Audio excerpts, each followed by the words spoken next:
Washington County authorities have identified a man they say is responsible for the death of a Fort Calhoun woman. 71-year-old Linda Childers was found murdered inside her home nearly 3 weeks ago.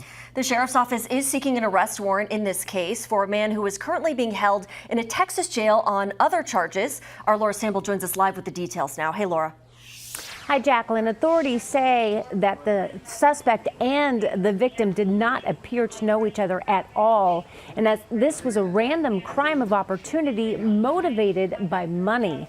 The suspect is 30-year-old William Collins. He is a fugitive from Indiana and is now being held in a Texas jail. Authorities say Collins was traveling around the Midwest and spent time in Nebraska, but left after Childers' murder. A phone tip from an Indiana woman led investigators to Collins, who was found with Childers' stolen car.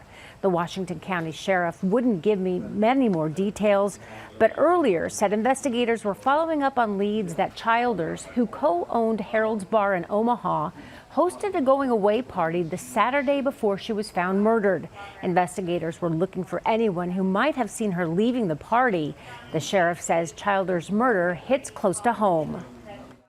I knew Linda. She was a friend. Her and her husband, who passed away from a car accident here about a year ago, were very instrumental in the community. And for something like this to happen to Linda, it makes no sense. Collins is awaiting extradition to Nebraska, where he will face first-degree murder and other felony charges. Authorities say right now they are not looking for any more suspects in the case. Back to you. Laura, thank you.